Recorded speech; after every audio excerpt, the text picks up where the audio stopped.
Hi everyone, welcome to the channel. I'm Snow, and today we're going to talk about the upcoming collaboration event in Sword of Convalaria.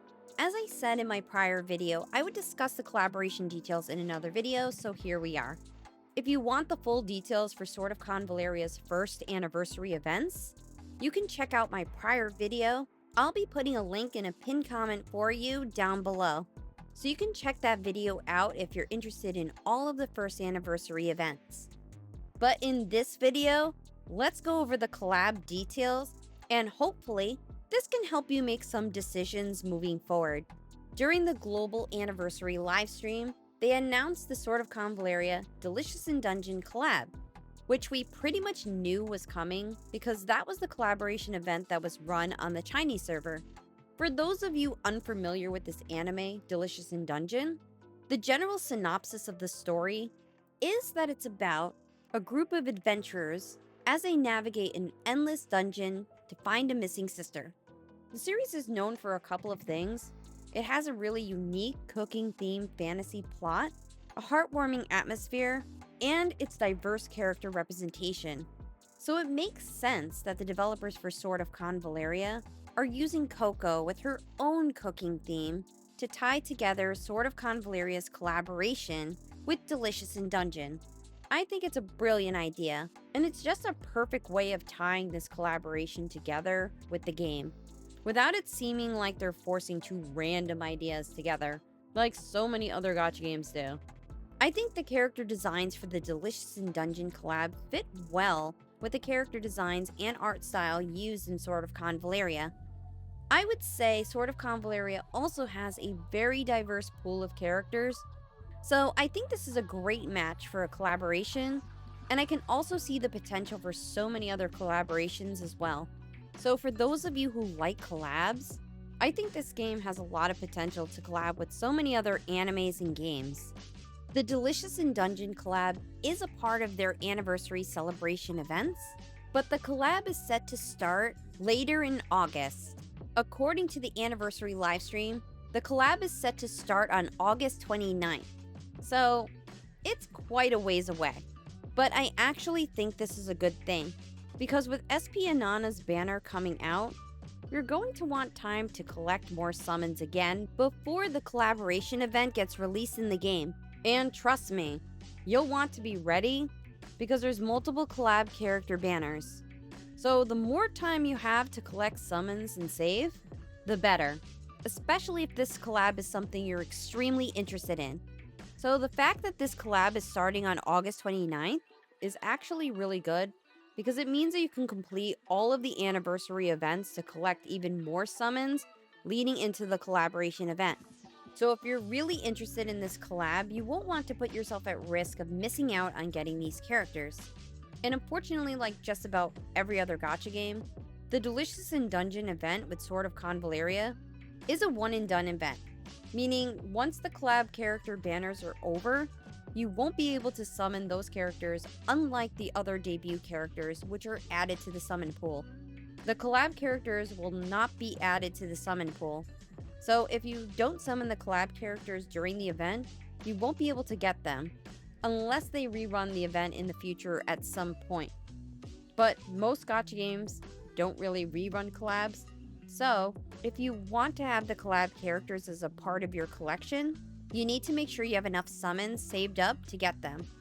So the Delicious in Dungeon collab will have 3 characters. One is free, and the other 2 will have banners. I really love that we get at least one of the characters for free, because that alleviates some of the burden that we have in trying to summon these collab characters.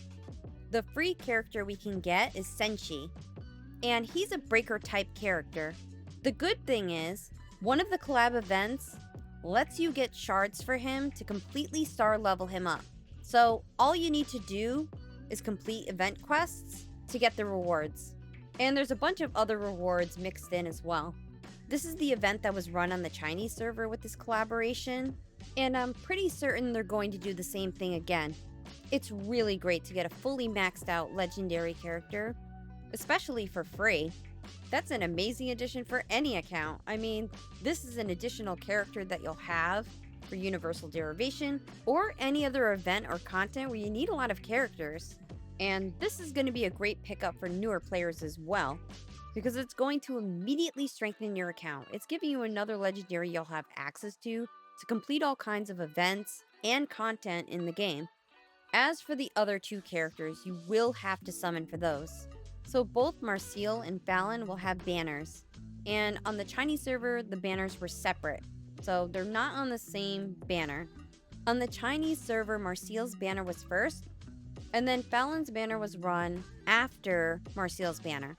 I don't see any reason why they would change the banner order in this case, so I doubt that they will.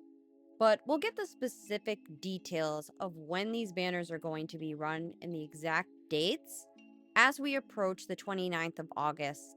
Unfortunately, the anniversary livestream doesn't state the specific dates of their banners. So we'll see what happens as we get closer to the collaboration date. They did give information regarding how the banner will work, because the collab banners function a bit differently than the standard banners. There's two changes that they made to the collab banners. First, you'll get a 50% off discount on your first 10 pull on the collab banners. So a 10 pull will only cost you 5 secret fates instead of 10. Even better, the hard pity was reduced from 180 to 100.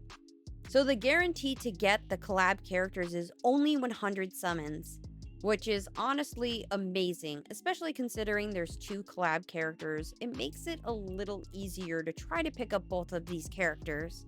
And hopefully you do get lucky and you don't have to go all the way to 100 both times for these characters, and you pick them up both earlier.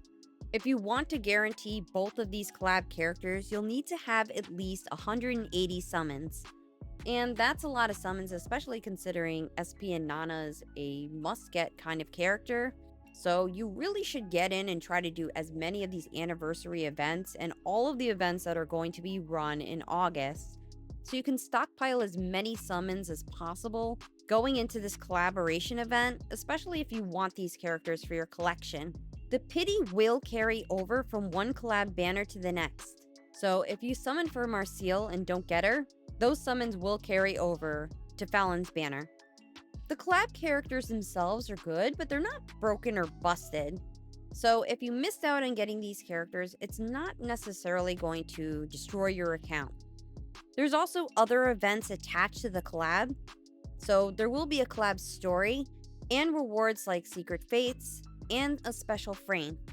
Honestly, the Sword of Convaleria anniversary events, it's basically a celebration that just keeps on giving.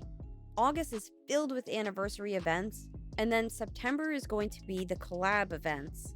So the next 2 months are going to be huge in Sword of Convaleria. It's going to be filled with new content, new characters, tons of events, and of course this collaboration. So this is a very exciting time for the game. I'll be posting more videos about the banners, the characters, and events. So make sure you subscribe if you haven't already. Thanks so much for watching, and I'll see you soon. Bye.